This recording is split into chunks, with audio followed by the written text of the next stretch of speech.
दोस्तों जैसा कि आप लोगों को पता चल ही चुका होगा कि आरओ 2021 की वैकेंसी शीघ्र ही आने वाली है। दोस्तों इस एग्जाम के लिए मुझे कई सारे लोगों ने कमेंट्स करके ये पूछा कि है कि सर इसकी तैयारी आप शुरू से बताइए।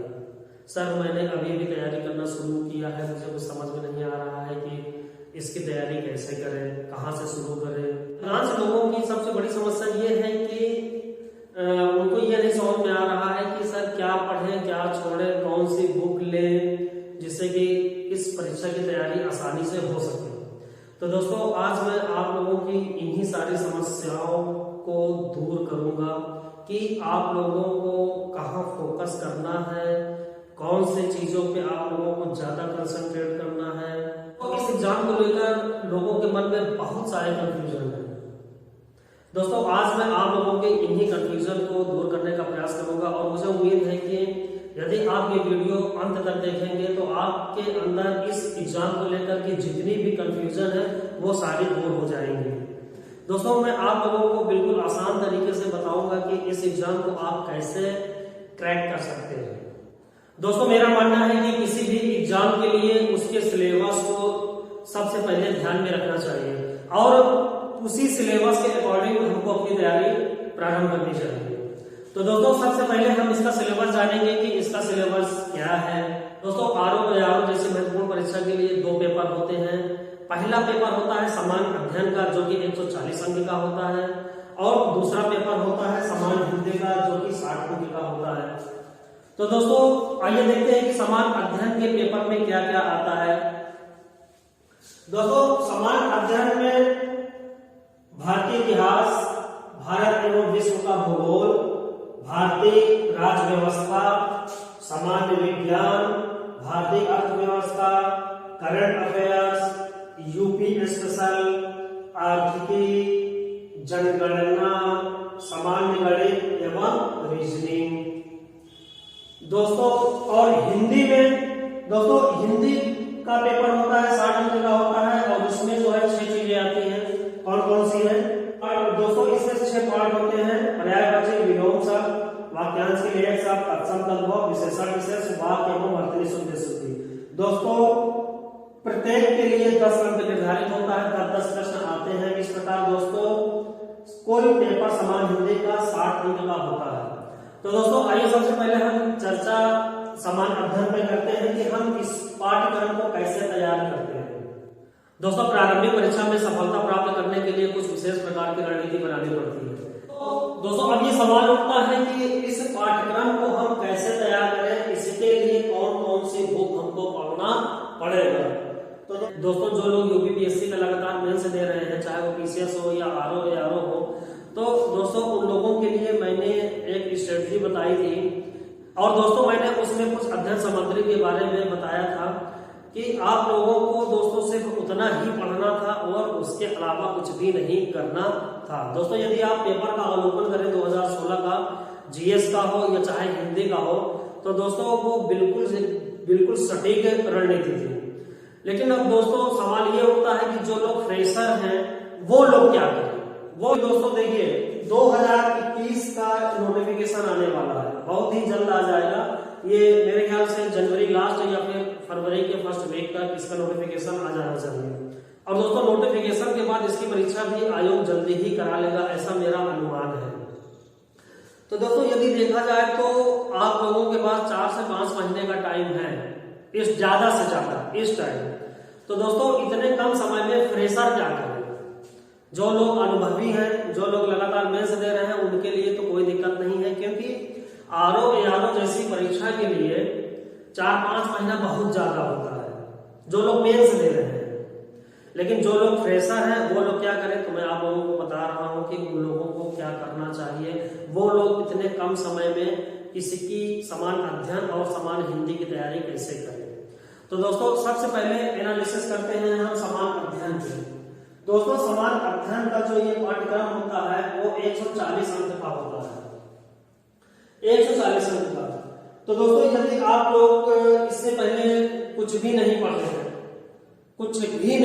हैं, तो आप लोग बिल्कुल भी ना घबराइएगा, क्योंकि इस एग्जाम को क्रैक करने का फार्मूला मैं आपको बताता हूं, वो बिल्कुल आसानी से आप इसकी प्रारंभिक परीक्षा क्वालिफाई कर लेंगे। दोस्तों आप लोगों को करना क्या है कि स्कोरिंग वाले पोर्शन पे ज्यादा ध्यान देना है। इसमें आप लोग ये ना जो है सोचे कि अरे मैंने तो इससे पहले तैयारी ही नहीं की, मैं कैसे कर पाऊंगी या कर पाऊंगा। तो दोस्तों ऐसा कुछ भी नहीं है, मैं ऐसी रणनीति बताने जा रहा हूं आप लोगों को कि आप लोग बिल्कुल आसानी से इस एग्जाम को क्रैक कर सकते हैं। तो दोस्तों सबसे पहले यदि सब्जेक्ट की बात की जाए दोस्तों, तो ये भारतीय इतिहास है, इसको आप छोड़ दीजिए। भारत एवं विश्व का भूगोल है, इसको छोड़ दीजिए। भारतीय राज्य व्यवस्था को छोड़ दीजिए। सामान्य विज्ञान है, इसको छोड़ दीजिए। अब भारतीय अर्थव्यवस्था, इसको छोड़ दीजिए। अब आगे करंट अफेयर्स। दोस्तों अभी इसको मिटा देते हैं, सामान्य हिंदी वाला। दोस्तों करंट अफेयर से आते हैं 25 से 30 प्रश्न है। और दोस्तों इसी प्रकार यूपी स्पेशल से आते हैं 7 से 8 प्रश्न। दोस्तों आर्थिकी में आर्थिक भूगोल से भी क्वेश्चन आते हैं और अर्थव्यवस्था के भी क्वेश्चन आते हैं। तो दोस्तों इसमें लगभग जो है ये क्वेश्चन होते हैं करीब 10 से 15 क्वेश्चन। अब दोस्तों जनगणना के भी क्वेश्चन होते हैं लगभग 2 से 3 प्रश्न। दोस्तों सामान्य गणित एवं रीजनिंग के प्रश्न होते हैं 8 से 9 प्रश्न। तो दोस्तों यदि इस प्रकार देखा जाए तो ये 25 से 30, 38 और 15, 38, 15, 53, 53, 55, 55, 10, 65। दोस्तों लगभग 60 से 70 प्रश्न। दोस्तों यदि करंट अफेयर्स, यूपी स्पेशल, आर्थिकी, जनगणना, सामान्य गणित एवं रीजनिंग के प्रश्नों को हम मिला देते हैं तो दोस्तों ये 60 से 70 अंक बैठते हैं। दोस्तों इसका कोई मतलब नहीं है कि आपने इससे पहले कुछ पढ़ा है कि नहीं पढ़ा है। दोस्तों यदि पहले पढ़े हैं तो बहुत अच्छी बात है, और दोस्तों यदि इससे पहले नहीं पढ़ा है, आप अभी तैयारी शुरू कर रहे हैं, तो भी दोस्तों घबराने की कोई बात नहीं है, क्योंकि दोस्तों इन सारे प्रश्नों को हल करने के लिए आपको किसी विशेष ज्ञान की जरूरत नहीं है। क्योंकि दोस्तों ये देखिए करंट अफेयर्स आपको मैगजीन से इससे तैयार करनी है। जितना आप करंट अफेयर्स पढ़ेंगे उतना आपका ये तैयार होगा। और दोस्तों इसी प्रकार यूपी स्पेशल है, इसमें ज्यादा दिमाग लगाने की जरूरत नहीं है, सिंपल सा यूपी के बारे में जानना है। और दोस्तों ये आर्थिकी है, आर्थिकी भी पतली से आती है, एक पत्रिका आती है घटना चक्र की। मैं भी बताऊंगा आपको कि यूपी स्पेशल के लिए आप कौन सी बुक लें, आर्थिकी के लिए कौन सी बुक लें, जनगणना के लिए कौन सी लें। अब दोस्तों ये रही बात जनगणना भी दोस्तों पतली से आती है, और उसको आप एक बार तैयार कर लेंगे तो हर एग्जाम में काम में आता है। और सामान्य गणित दोस्तों, ये सामान्य गणित का ये जो पेपर होता है सामान्य गणित एवं रीजनिंग का, ये बहुत ही साधारण किस्म का होता है, जो कि हाई स्कूल लेवल या 6, 7, 8 की मैथ आती है इसमें। तो दोस्तों मेरा कहने का मतलब ये है कि यदि आप इन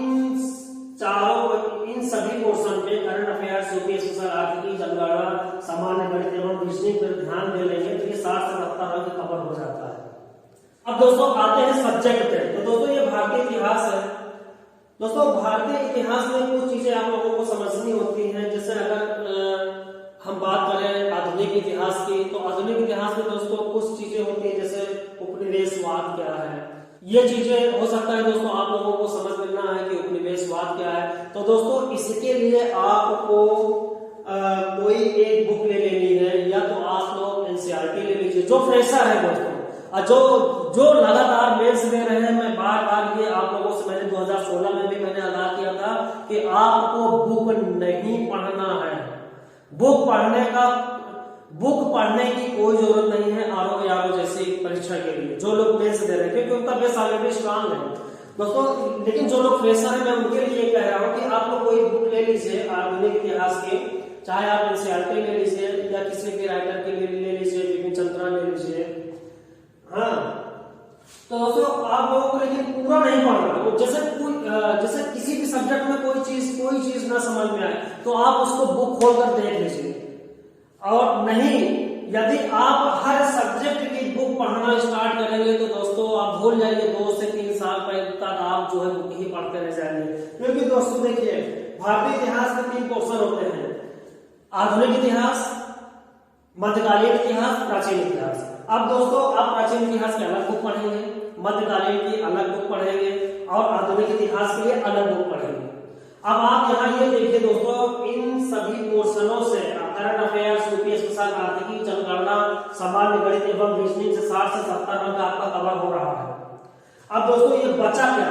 बचा ये क्या, 140 में से यदि हम जो है 60 अंक भी घटा देते हैं, मान लीजिए 60 ही अंक आएंगे इससे, यदि हम 60 अंक तो 80 अंक बचता क्या है, 80 अंक। अब 80 अंक के लिए आप लोग जो है भारतीय इतिहास के लिए आप लोग जो है बुक पढ़ेंगे कि प्राचीन इतिहास के लिए तो अलग बुक पढ़ना है, मध्यकालीन के लिए अलग बुक पढ़ना है, आधुनिक इतिहास के लिए अलग बुक पढ़ना है, तब तो हो चुका, बनता धार हो चुका, आप लोग समझिए। तो कहने का मतलब ये है कि आप बुक तो रखिए, लेकिन आप यदि शुरू से लेकर अंत तक यदि आप बुक पढ़ना स्टार्ट करेंगे तो दोस्तों ये इस परीक्षा को 4 से 5 महीने जो कि आयोजित होने वाली है, आप लोगों का पीटी नहीं होगा।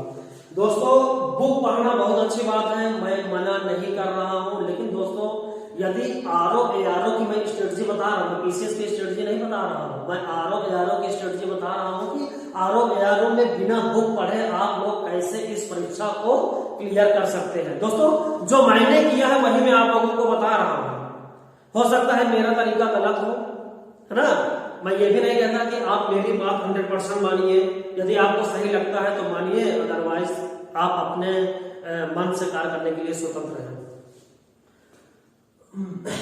तो दोस्तों मेरा ये कहना है कि आप बुक तभी पढ़िए जैसे आप पेपर सॉल्व कर रहे हैं, और पेपर सॉल्व करते समय कोई चीज ना समझ में आए तो आप उसके लिए बुक पढ़ सकते हैं, वो उस विशेष टॉपिक को आप देख सकते हैं। दोस्तों अब प्रश्न आता है कि बुक ना पढ़े तो क्या पढ़ें, तो दोस्तों इसके लिए आपको इन सभी विषय की पूर्वावलोकन ले लेनी है, घटना चक्र की पूर्वावलोकन ले लेनी है। दोस्तों आप लोगों को मैं एक बात स्पष्ट कर देना चाहता हूं कि घटना चक्र से मेरा दूर से कोई वास्ता नहीं है। दोस्तों आप लोग ये ना समझिएगा कि मैं घटना चक्र का प्रचार कर रहा हूं, क्योंकि दोस्तों मैं घटना चक्र का प्रचार नहीं कर रहा हूं। वो घटना चक्र मुझे इसलिए अच्छी लगती है क्योंकि मैंने उसको पढ़ा है, उसमें ऑथेंटिक चीजें होती हैं, इसलिए वो मुझे पसंद है, और उसमें कम समय में ही आप जो है बिना बुक का झंझट किए हुए उसमें से पूरी तैयारी हो जाती है। तो दोस्तों सबसे पहले आप लोगों को घटना चक्र की सभी वैल्यूज ले लेनी है, भारतीय इतिहास की, भारत और विश्व का भूगोल की, भारतीय राज्य व्यवस्था की, सामान्य विज्ञान की, भारतीय अर्थव्यवस्था की, ये आपको ले लेनी है। और दोस्तों इसी को आपको बार बार सॉल्व करना है, जितनी बार आप सॉल्व कर लेंगे उतना ही आप लोगों के लिए अच्छा होगा। घटना चक्र पूर्वावलोकन के अलावा दोस्तों आप लोगों को अरिहंत समान अध्ययन की एक जो है 14 साल का सॉल्व पेपर होता है, उसमें यूपीपीएससी और यूपीएससी में पूछे गए प्रश्नों का सॉल्व होता है। दोस्तों इसको आपको ले लेना है, ये बहुत ही बेहतरीन जो है बुक होती है। दोस्तों मैं आप लोगों को बता दूं, मैं अरिहंत जरूर सॉल्व करता था, क्योंकि दोस्तों इसकी व्याख्या इतनी अच्छी है कि आप लोगों को किसी भी बुक की जरूरत नहीं पड़ेगी। दोस्तों मुझसे कई लोगों ने ये कहा कि सर जब हम जो है घटना चक्र सॉल्व कर रहे हैं तो अरिहंत की क्या जरूरत है। अरिहंत क्योंकि घटना चक्र में भी तो मतलब पूर्व परीक्षाओं के जो है क्वेश्चन सॉल्व दिए रहते हैं। तो दोस्तों मैं उन लोगों से यही कहना चाहता हूं कि देखिए दोस्तों बात तो सही है, अरिहंत भी जो है पेपर सॉल्व करा रहा है और घटना चक्र की पेपर सॉल्व करा रहा है, लेकिन दोस्तों इन दोनों की व्याख्या में बहुत अंतर है, इन दोनों की व्याख्या में बहुत अंतर है। अरिहंत की जो व्याख्या है दोस्तों ये इन्होंने विभिन्न पुस्तकों से ली हुई है, इसमें इन्होंने एनसीईआरटी से व्याख्या ली है, और दोस्तों विभिन्न जो कि बहुत रेस्पेक्टेड है राइटर है उनकी बुकों से इन्होंने व्याख्या ली है। इसलिए दोस्तों यदि आप इसकी व्याख्या और इसकी व्याख्या पढ़ेंगे तो दोस्तों थोड़ा सा अंतर होता है। अब दोस्तों अंतर की वजह से हमको ये फायदा हो जाता है कि जो चीजें घटना चक्र पूर्वावलोकन नहीं कवर कराती वो अरिहंत कवर करा देता है, और जो अरिहंत नहीं कवर कराता वो घटना चक्र पूर्वावलोकन कवर करा देता है। तो दोस्तों जैसे मान लिया हम दोस्तों जैसे मान लिया कैबिनेट मिशन पढ़ रहे हैं, कैबिनेट मिशन में दोस्तों जो व्याख्या पूर्वावलोकन में जो चीजें छूट गई होंगी वो अध्ययन कवर करा देगा, और जो चीजें अध्ययन में छूट गई होंगी वो घटना चक्र कवर करा देगा। तो दोस्तों इस प्रकार मतलब उस टॉपिक से संबंधित हमारी पूरी चीजें कवर हो जाती है, कुछ भी छूटने नहीं पाता है। इसीलिए दोस्तों मैं आप लोगों को घटना चक्र, पूर्वावलोकन और अध्ययन दोनों सॉल्व करने की सलाह देता हूं। दोस्तों इस प्रकार दोस्तों आप लोगों को बुक पढ़ने की कोई जरूरत नहीं होती है। नहीं तो आप लोगों से बहुत मैं काफी विभिन्न यूट्यूब चैनलों पे देखता हूँ कि भारतीय इतिहास के लिए आपको 3 पुस्तक पढ़ने हैं, भारत एवं विश्व का भूगोल के लिए आपको इतनी पुस्तक बता देंगे कि आप उसका कलेक्शन करते करते ही परेशान हो जाएंगे।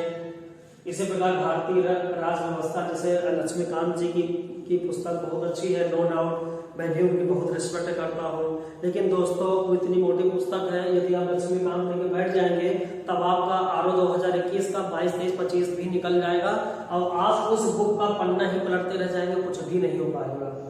दोस्तों इसी प्रकार यदि सामान्य विज्ञान के लिए भी आप कोई अलग अलग जो है बुक पढ़ते हैं, पता चला जो है आप जीव विज्ञान के लिए अलग बुक पढ़ रहे हैं और फिजिक्स केमिस्ट्री के लिए अलग बुक पढ़ रहे हैं, तो दोस्तों बुक का कलेक्शन ही करते रह जाएंगे, कुछ भी नहीं हो पाएगा। और दोस्तों इसी प्रकार भारतीय अर्थव्यवस्था भी यदि आप इसके लिए बुक लेंगे तो आप ये दोस्तों ये देखिए कि भारतीय इतिहास के लिए कम से कम 3 बुक, भारत एवं विश्व का भूगोल के लिए कम से कम 2 बुक, भारतीय राज व्यवस्था के लिए कम से कम जो है 1 बुक, सामान्य विज्ञान के लिए कम से कम 3 बुक, भारतीय अर्थव्यवस्था के लिए 1 बुक, तो कितनी हो गई? 3, 2, 5, 1, 6, 3, 9, 1, 10, बस हो गया बंटाधार। 10 बुकों में आपका बंटाधार हो गया।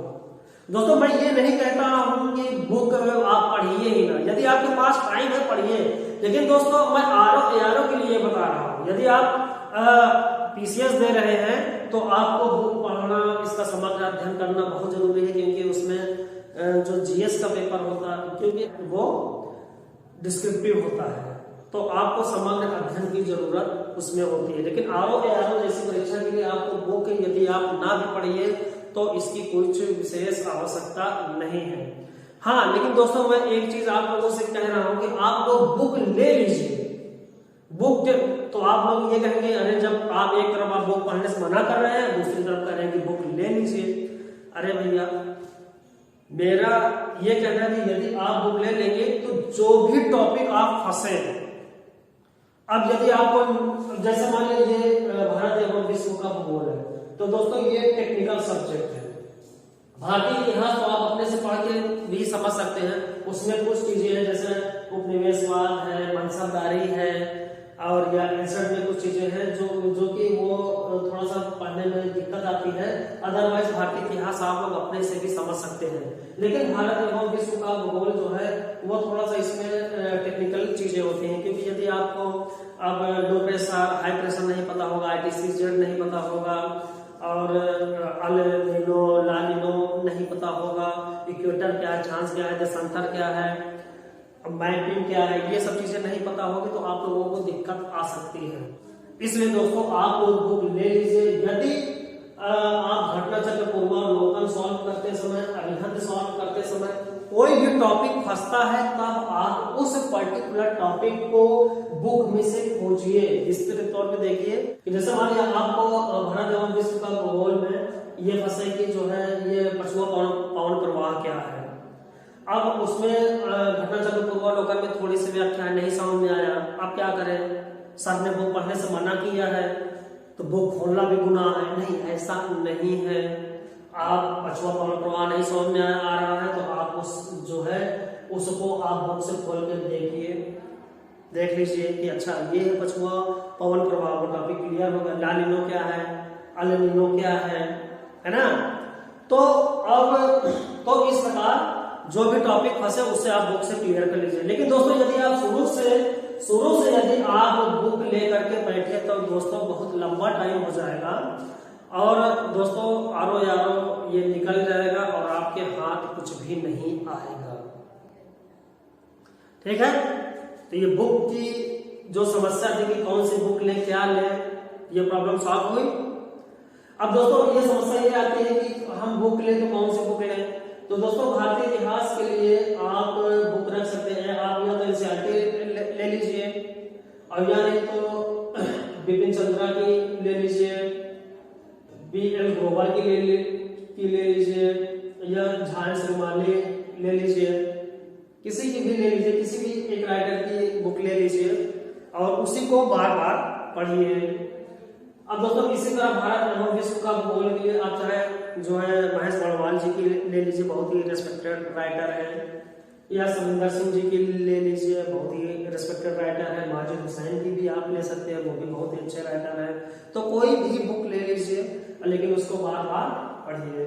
अब दोस्तों आती है भारतीय राज्य व्यवस्था में कौन सी बुक लें। तो दोस्तों भारतीय राज्य व्यवस्था की आप लक्ष्मीकांत जी को रख सकते हैं, स्पेक्ट्रम की भी अच्छी बुक आती है, उसको भी रख सकते हैं। सुभाष कश्यप जी भी बहुत ही सम्मानित हैं, उसको भी रख सकते हैं। कोई एक क्वालिटी की बुक आप रख सकते हैं। इसी प्रकार दोस्तों भारतीय अर्थव्यवस्था, दोस्तों भारतीय अर्थव्यवस्था में मुझे जो है इसका प्रतियोगिता दर्पण का अतिरिक्तांक बहुत अच्छा लगता है। अतिरिक्तांक ले लीजिए या नहीं तो आप लोग SN लाल की बुक आती है उसको भी आप ले सकते हैं। अब दोस्तों करंट अफेयर्स की बात आती है दोस्तों, तो करंट अफेयर्स में आप कोई भी मैगजीन ले लीजिए, चाहे प्रतियोगिता दर्पण हो या क्रॉनिकल हो या दृष्टि हो या घटना चक्र की आती है। दोस्तों आजकल मार्केट में कई सारी स्तरीय पत्रिका आती है, आप उसको ले सकते हैं। अब दोस्तों करंट अफेयर्स के लिए एक चीज और मैं आप लोगों को रिकमेंड करूंगा कि आप लोग योजना और कुरुक्षेत्र पढ़ने की आदत डालिए। योजना और कुरुक्षेत्र समझ में आ रहा है ना? आप लोग उसको गांठ बांध लीजिए जो मैं कह रहा हूं। योजना और कुरुक्षेत्र पढ़ना बहुत जरूरी है। इससे क्या फायदा है? इससे ये फायदा है, एक तो आपकी ये जितनी सारी योजनाएं हैं भारत सरकार की वो आपको एक जगह इकट्ठी मिल जाती है और जो करंट में चर्चित रहती है उसके बारे में उसमें विस्तार से जानकारी दी हुई होती है। और दूसरा जो सबसे बड़ा फायदा है, आपकी राइटिंग स्किल में जबरदस्त इंप्रूवमेंट होता है दोस्तों, क्योंकि इसमें आपको अच्छे अच्छे जो राइटर होते हैं उनके लेख आते हैं और जो कि ऐसे के पॉइंट ऑफ व्यू से बहुत ही उपयोगी होते हैं। आपके पास शब्द भंडार की कमी नहीं रहती है, आपका शब्द भंडार अच्छे हो जाते हैं। तो आप पढ़ेंगे वही आप सोचेंगे और जो सोचेंगे वही लिखेंगे। दोस्तों आप लोग यकीन नहीं मानेंगे कि इसका सबसे बड़ा फायदा ऐसे में होता है। वो कैसे होता है दोस्तों? जब आप ऐसे लिखते हैं एग्जाम रूम में, तो यदि आपने योजना और कुरुक्षेत्र या अन्य मैगजीन पढ़ा हुआ है अच्छे से, तो ऑटोमेटिक वो चीजें दिमाग से निकल करके बाहर आती रहती है। आप लिखते जाते हैं वो चीजें निकल करके बाहर आती रहती है। तो दोस्तों इसलिए आपका ऐसे वो बहुत अच्छा हो जाता है। अब दोस्तों ये करंट अफेयर्स हो गया। अब दोस्तों आते हैं यूपी स्पेशल के लिए कौन सी बुक है? तो दोस्तों यूपी स्पेशल के लिए मैं वाड़ी की एक बुक आती है उसका इस्तेमाल करता था। अब दोस्तों आर्थिकी के लिए आप दोस्तों ये घटना चक्र के आप ले लीजिए, पतली सी होती है, पत्रिका होती है दोस्तों, ये आपको लेना बहुत ही जरूरी है क्योंकि दोस्तों ये छोटे सी चीज में इसमें एग्जाम के पॉइंट ऑफ व्यू से बहुत ही इंपॉर्टेंट सामग्री का कलेक्शन रहता है। अब दोस्तों जनगणना के लिए भी दोस्तों आप लोग वाड़ी की ले सकते हैं या घटना चक्र की आती है उसको ले सकते हैं। अब दोस्तों सामान्य गणित और रीजनिंग कैसे सॉल्व किया जाए? तो दोस्तों ये अरिहंत है ना आपके पास। दोस्तों अरिहंत में सामान्य गणित का जो क्वेश्चन होते हैं आप लोगों को सिर्फ उसको ही सॉल्व करना होगा। तो सामान्य गणित और रीजनिंग की आपकी तैयारी अरिहंत से हो जाएगी। इस प्रकार दोस्तों आप जीएस का पेपर तैयार करेंगे। दोस्तों सामान्य अध्ययन के पेपर में एक चीज मुझसे छूट गया है, वो है पर्यावरण पारिस्थितिकी। दोस्तों पर्यावरण पारिस्थितिकी का सामान्य अध्ययन के पेपर में विशेष महत्व होता है। अब दोस्तों अभी आपने ये देखा कि करंट अफेयर्स, यूपी स्पेशल, आर्थिकी, जनगणना, सामान्य गणित एवं रीजनिंग, ये लगभग दोस्तों ये 60 ये 60 क्वेश्चन कवर करते हैं। 140 में दोस्तों ये 60 क्वेश्चन कवर करते हैं। तो 140 में से यदि हम 60 माइनस करते हैं तो बचता है 80 अंक। 80 अंक। अब दोस्तों इस 80 अंक को प्राप्त करने के लिए हमारी क्या स्ट्रेटजी होनी चाहिए? दोस्तों मैं जैसा बता रहा हूं आप लोगों को बिल्कुल उसी तरह करना है। दोस्तों आप एक एग्जाम मेरे कहने से दीजिए, दोस्तों आप लोगों को निश्चित ही फायदा होगा। दोस्तों इस 80 अंक में जो सबसे इंपॉर्टेंट टॉपिक है, सबसे पहले आप किसको तैयार करेंगे? सबसे पहले दोस्तों आप जो है भारत एवं विश्व का भूगोल और पर्यावरण पारिस्थितिकी, दोस्तों ये बहुत इंपॉर्टेंट है, इसको आप बहुत ही अच्छे से तैयार करिएगा। दोस्तों इसके बाद आप लोग भारतीय राज्य व्यवस्था में दोस्तों थोड़ा सा भी मेहनत कर देंगे तो आप इसके 100% क्वेश्चन कर सकते हैं। अब दोस्तों अब बात आती है भारतीय इतिहास की। तो दोस्तों भारतीय इतिहास में आप मॉडर्न का, यदि आप पुराने पेपर का अवलोकन करेंगे तो मॉडर्न हिस्ट्री से ज्यादा क्वेश्चन आते हैं। तो दोस्तों आप मॉडर्न हिस्ट्री के पेपर को काफी अच्छे से पढ़िएगा। उसके बाद दोस्तों मेडवल और एंसेंट, दोस्तों मेडवल एंसेंट में ज्यादा समय में आप लोगों को ये नहीं कहूंगा कि आप बहुत ज्यादा समय दीजिए, क्योंकि दोस्तों एंसेंट के कभी कभी ऐसे क्वेश्चन आ जाते हैं जो कि पता नहीं कहां से पूछ लेते हैं, मैं भी आज तक नहीं समझ पाता हूं। तो दोस्तों फिर उसके बाद दोस्तों आता है सामान्य विज्ञान। सामान्य विज्ञान में दोस्तों आप लोगों को कोई भी बुक खरीदने की जरूरत नहीं है, आपको घटना चक्र, पूर्वावलोकन और ये अरिहंत से ही पढ़िएगा, आपको उसी में से पूरा कवर हो जाएगा। दोस्तों सामान्य अध्ययन के पेपर में करंट अफेयर्स, यूपी स्पेशल आर्थिकी, जनगणना, सामान्य विज्ञान एवं रीजनिंग में जो कि 60 से 70 अंक का होता है। दोस्तों यदि आपने इसमें 60 में से 50 अंक हासिल कर लिए, 50 आप लोग इसमें हासिल कर लिए। अब दोस्तों यदि आप इस पेपर में 80 अंक में से आपने यदि 40 भी हासिल कर लिया तो समान अध्ययन में आपके क्वेश्चन हो गए 90। दोस्तों ये 90 क्वेश्चन आपके हो गए। अब दोस्तों इसमें यदि आप लोगों ने इसको बढ़िया से तैयार कर लेंगे तो आप इसमें 60 से 70 में से 50 अंक आप आसानी से प्राप्त कर सकते हैं, और जीएस में 80 अंक में से आप 40 अंक आराम से प्राप्त कर सकते हैं। दोस्तों एक चीज और ध्यान दीजिएगा कि भारत एवं विश्व के भूगोल के लिए आपको किस प्रकार से तैयारी करनी पड़ती है, क्योंकि समान अध्ययन के पेपर में ये पोर्शन बहुत इंपॉर्टेंट है, भारत एवं विश्व का भूगोल एवं पर्यावरण पारिस्थितिकी। तो दोस्तों भारत एवं विश्व का भूगोल के लिए आपको एक चीज की और जरूरत पड़ेगी, वो है मैप की। ऑक्सफोर्ड स्टूडेंट एटलस, आप लोग ऑक्सफोर्ड स्टूडेंट एटलस आप लोग ले लीजिएगा। दोस्तों मैंने इसमें 2016 की जो परीक्षा होने वाली थी उससे पहले मैंने एक वीडियो बनाई थी, समान अध्ययन की तैयारी कैसे करें। दोस्तों उसमें मैंने वो पूरी बुक लिस्ट बताई हुई है, आप लोग उसको भी देख लीजिएगा। दोस्तों उसका लिंक मैं आपको डिस्क्रिप्शन में दे दूंगा, आप वहां से उसको देख सकते हैं। तो दोस्तों ऑक्सफोर्ड स्टूडेंट एटलस आपको लेने हैं, और अर्थव्यवस्था के लिए आप लोग बेयर फैक्टर ले लीजिए जो कि लॉ पब्लिकेशन की आती है, अच्छी आती है, उसको आप लोग ले लीजिएगा। तो बिना मैप का दोस्तों भूगोल नहीं तैयार होगा, मैं आपको पहले स्पष्ट बता दे रहा हूँ। यदि आप बिना मैप का भूगोल तैयार करेंगे तो आप लोगों को बहुत प्रॉब्लम हो जाएगी। तो दोस्तों उम्मीद करता हूं कि आप लोगों को जीएस की तैयारी कैसे करें, इसके लिए क्या स्ट्रेटजी होनी चाहिए, आप लोगों को स्पष्ट समझ में आ गया होगा। दोस्तों आइए देखते हैं कि आपको अरिहंत का सॉल्व पेपर कैसे सॉल्व करना है। दोस्तों सिंपल से आप लोगों को क्या करना है, घटना चक्र पूर्वावलोकन को सॉल्व करना है और अरिहंत का पेपर सॉल्व करना है।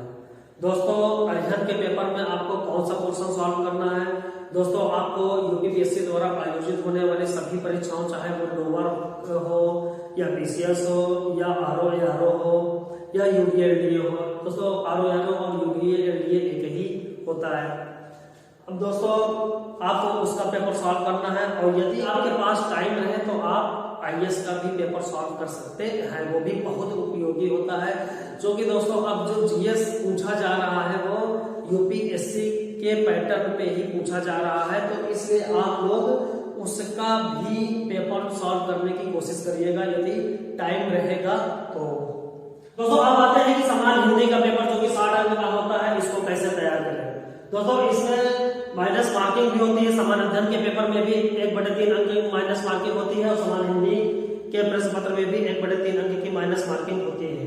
यदि आप लोग 3 क्वेश्चन गलत करेंगे तो आपका एक सही क्वेश्चन काट दिया जाएगा। तो दोस्तों इसलिए समान हिंदी के पेपर को, जो कि बहुत लोग इसको काफी हल्के में लेते हैं और वही लोग धोखा खाते हैं। 2016 में जो बाहर हुए हैं वो समान हिंदी के पेपर को जिन्होंने हल्के में लिया वो बाहर हो गए, क्योंकि दोस्तों देखिए समान हिंदी का ऐसा पेपर होता है यदि आप इसमें जरा सा मेहनत कर देंगे तो आपको 60 में से आप इजीली आप 55 क्वेश्चन कर लेंगे। 55 अब ये दोस्तों आप ये देखिए, यदि आप 55 अंक इसमें प्राप्त कर लेते हैं और जो है समान अध्ययन के 140 में से यदि आप सपोज दैट 80 मिलाते हैं तो आपका 80 और ये 55 ये करके 135 ये आप पीटी आराम से क्वालिफाई कर लेंगे, आराम से क्वालिफाई कर लेंगे दोस्तों। इसमें आपको किसी भी प्रकार की कोई दिक्कत नहीं होगी। लेकिन दोस्तों कुछ लोग क्या है कि इसको अरे ये हिंदी तो है इसको आराम से कर लेंगे। अब दोस्तों वो लोग आ जाते हैं 55 से लेकर के 48 और ये 45 50 इस पे आ जाते हैं। दोस्तों जितना आप हिंदी में इधर कवर करेंगे उतना आपको जीएस में आपका बर्डन बढ़ जाएगा। यदि आप जो है 50 से नीचे आए तो आप पीटी से बाहर होना तय मानिए। 50 से हिंदी कम होने का मतलब ये है कि वो जीएस में आपको काफी प्रेशर हो जाएगा। मैं ये नहीं कहता कि आप 100% बाहर ही हो जाएंगे, लेकिन आपको फिर अबव 90 करना पड़ेगा जीएस में। दोस्तों अगर 90 जीएस में यदि आप 90 से यदि आप कम आता है तो आपको पीटी में दिक्कत आ सकती है। इसलिए दोस्तों क्यों हम इस पे थोड़ा सा मेहनत कर लें तो ये 55 क्वेश्चन ये हमारा आ जाए। कम से कम 55 ना आए तो 52 53 तो रहे कम से कम। दोस्तों इससे कम तो होना ही नहीं चाहिए, वो भी बहुत आसानी से। आप लोग क्या करते हैं कि मैं जानता हूं कि 5 महीने का आप लोगों को यदि साल भर भी टाइम दे दिया जाए तो आप लोग हिंदी के लिए मात्र 10-15 दिन ही देंगे। अब आप लोग पूरा 140 अंक के लिए आप लोग पूरा 11 महीना दे लेंगे, लेकिन हिंदी के लिए जो कि 60 अंक का होता है उसके लिए मात्र आप 10 दिन देते हैं। और नतीजा क्या होता है, जीएस में आप जो है 140 में से 80-90 नहीं कर पाते हैं, 80-90 तक ही पहुंच पाते हैं। और जो है और इसको 10 दिन पढ़ने के बाद जो है दोस्तों आप इसमें आते हैं 45। तो आप लोगों को लगता है यार 10 दिन पढ़ने में हम 45-50 पहुंच गए तो हमको जो है क्या जरूरत है इसमें ज्यादा मेहनत करने की। तो दोस्तों जब आपका 1 अंक या 2 अंक से पीटी रुकता है ना, तब आपका ये 11 महीना जो आपने जीएस पढ़ा है वो सब धरा का धरा रह जाएगा, उसका कोई मतलब नहीं, सब मिट्टी हो जाएगा। इसलिए दोस्तों ये जितना आप हिंदी में स्कोर कर लेंगे उतना ही आपको जीएस के लिए आसानी होगी। पीटी आपका नहीं रुकेगा। यदि आपने 53-55 क्वेश्चन किया हुआ है तो पीटी आप बहुत ही आसानी से क्वालिफाई कर लेंगे। दोस्तों मैं पीटी इसीलिए बहुत आसानी से क्वालिफाई कर लेता था। दोस्तों अब ये बात आती है कि समान हिंदी को कैसे तैयार करें। दोस्तों 2016 एग्जाम से पहले भी मैंने आप लोगों को बताया था कि समान हिंदी की तैयारी आप लोग कैसे करें, आप लोगों को क्या पढ़ना है क्या नहीं पढ़ना है। दोस्तों समान हिंदी के लिए मैंने आप लोगों को सिंपल से ये बताया था कि आपको वासुदेवानंद जी की बुक ले लेनी है, वासुदेव और घटना चक्र जो है समान हिंदी की आती है पूर्वावलोकन, उसको ले लेनी है घटना चक्र के। अब दोस्तों सिर्फ आप लोगों को इतना ही करना है और कुछ भी नहीं करना था। यदि आप लोग 2016 का प्री और चाहे मेंस का पेपर उठा कर देखेंगे समान हिंदी का तो इन दोनों ही बुक से ही आपका काम चल जाता, कोई भी परेशानी की बात नहीं थी। दोस्तों इसके अलावा मैंने आप लोगों को आप लोगों का काम बहुत ही आसान कर दिया था। आप लोगों ने ये कहा कि सर हरदेव बाहरी की भी बुक आपने नहीं बताई, न पृथ्वीनाथ पांडे जी की बुक बताई है। तो दोस्तों मैं आप लोगों को क्यों इन दोनों बुक का नाम लूं जिसको मैंने किया ही नहीं। दोस्तों मैं आप लोगों को वही बता रहा हूँ कि जो जिसे पढ़कर मैं आरो बना हूँ। मैं ये नहीं कह रहा हूँ कि हरदेव बाहरी जी की बुक खराब है, पृथ्वीनाथ पांडे जी की बुक खराब है, नहीं, ये लोग भी बहुत ही अच्छे मतलब रेस्पेक्टेड राइटर है, मैं उनका बहुत सम्मान करता हूँ। और दोस्तों आदित्य, कुछ लोग कहते हैं कि आदित्य पब्लिकेशन की सर कैसी बुक है। दोस्तों आदित्य पब्लिकेशन की भी बुक बहुत अच्छी है, मैं इससे पहले भी बता चुका हूँ और आज भी बता रहा हूँ। लेकिन दोस्तों मैंने क्या किया है, मैं आप लोगों को वो बता रहा हूँ। मैंने सिर्फ वासुदेव नंदन और घटना चक्र पूर्वावलोकन ही पढ़ा और इसके अलावा मैंने समान हिंदी के लिए कुछ भी नहीं पढ़ा। तो आप लोग इस हिंदी को कैसे तैयार करें। दोस्तों मैंने इन 3 क्वेश्चन में पर्यायवाची, विलोम शब्द, तत्सम तद्भव में पूरा वासुदेव नंदन और घटना चक्र को पूरी तरीके से कवर कर लिया, क्योंकि दोस्तों इस पर्यायवाची और विलोम शब्द और तत्सम तद्भव वाले वीडियो में को बनाने से पहले दोस्तों मुझसे कई सारे लोगों ने कमेंट्स किया कि सर लॉकडाउन में घटना चक्र समान हिंदी की वो बुक नहीं मिल रही है, और किसी के पास घटना चक्र पूर्वावलोकन की थी तो किसी के पास वासुदेव नंदन जी की बुक नहीं थी। दोस्तों मैंने क्या किया कि मैंने वासुदेव नंदन, घटना चक्र और दोस्तों हरदेव बाहरी जी को मैंने पूरा कवर किया हुआ है। दोस्तों मैंने वासुदेव नंदन और घटना चक्र को तो पूरा कवर किया हुआ है। मैंने हरदेव बाहरी जी से भी कुछ पोर्शन इसमें कवर किया हुआ है। तो दोस्तों ये इतना बेहतरीन कलेक्शन है, पर्यायवाची हो या विलोम शब्द हो चाहे तत्सम तद्भव है, दोस्तों इन तीनों का कलेक्शन बहुत बेहतरीन है। यदि आप लोग उस वीडियो को देखेंगे तो आप लोगों को हिंदी में किसी भी प्रकार की कोई प्रॉब्लम नहीं होगी। अब दोस्तों रही बात विशेषण विशेष की, तो दोस्तों विशेषण विशेष की मैंने जो है एक पोर्शन मेरा छूटा हुआ है सार्वनामिक विशेषण का, और इसके अलावा मैंने विशेषण विशेष की सभी पोर्शन कंप्लीट करा दिया है। दोस्तों वो बहुत ही बेहतरीन नोट्स है, आप वीडियो से उसकी नोट्स बना लीजिएगा। मेरा ये दावा है कि यदि आप वो नोट्स बना लेते हैं तो आप लोगों को विशेषण विशेष में किसी भी प्रकार की प्रॉब्लम नहीं होगी। अब दोस्तों आते हैं वाक्यांश के लिए एक शब्द वर्धनी शुद्धि। दोस्तों 2016 के एग्जाम में मेरे पास टाइम की बहुत कमी थी, इसी वजह से मैं वाक्यांश के लिए एक शब्द और वाक्य एवं वर्तनी शुद्धि को कंप्लीट नहीं करा पाया था दोस्तों। लेकिन 2021 में के एग्जाम में मैं आप लोगों को बता देता हूँ कि मैं वाक्यांश के लिए एक शब्द और वाक्य एवं वर्तनी शुद्धि भी कवर कराऊंगा। तो दोस्तों आप लोग वाक्यांश के लिए एक शब्द वर्तनी एवं वाक्य शुद्धि के लिए आप घटना चक्र पूर्वावलोकन से इसको कंप्लीट कर सकते हैं। इसके अलावा मैं आपको इसकी प्रैक्टिस कराऊंगा 2021 में, अवश्य ही मैं इसकी प्रैक्टिस कराऊंगा, ये मेरा वादा है आप लोगों से।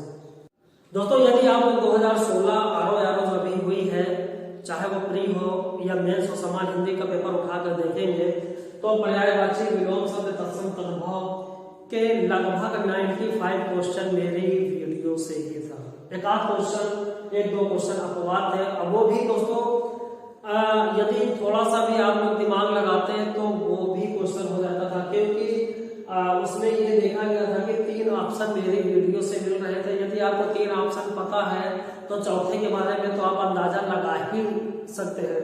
तो दोस्तों इस प्रकार यदि देखा जाए तो पर्यायवाची, विलोम शब्द, तत्सम तद्भव, विशेषण विशेष है। दोस्तों यदि 99% क्वेश्चन मेरी वीडियो से थे। दोस्तों यदि आपको यकीन ना हो तो आप लोग बुकलेट उठाइए और मेरी वीडियो से आप लोग उसका मिलान कर सकते हैं। दोस्तों जो मैंने पर्यायवाची, विलोम शब्द, तत्सम तद्भव कवर कराया हुआ है उसमें एक साथ आपकी जो है वर्तनी शुद्धि भी मैंने कंप्लीट कराया, उसी में पर्यायवाची में ही और विलोम शब्द में भी। जैसे दोस्तों मैंने उसका अर्थ बताते हुए ये बताया हुआ है कि आप लोग कहाँ कंफ्यूज होते हैं। बाकी देखिए दोस्तों विलोम शब्द आपको हर जगह लिखा हुआ है, चाहे आप हरदेव बाहरी से पढ़ लीजिए, वासुदेव नंदन जी से पढ़ लीजिए, घटना चक्र से पढ़ लीजिए, लेकिन दोस्तों वीडियो में मैंने ये बताया हुआ है कि कहाँ लोग दोस्तों मैं इसलिए आप लोगों को बता पा रहा हूँ कि क्योंकि दोस्तों मैं भी एग्जाम हॉल में उसी टाइप की गलतियां करता था, इसीलिए दोस्तों मुझे ये थोड़ा सा पता हो गया है। ज्यादा तो नहीं मैं कहूँगा, लेकिन जितना भी मुझे पता है मैं आप लोगों को अपना अनुभव इसमें पूरा उड़ेल के रख दिया हूँ कि पर्यायवाची द्वंद शब्द तत्सम तद्भव में लोग कहाँ कंफ्यूज होते हैं, कहाँ आपको ध्यान देना पड़ता है, कौन से ऐसे शब्द हैं जो बार बार कंफ्यूजन क्रिएट करते हैं।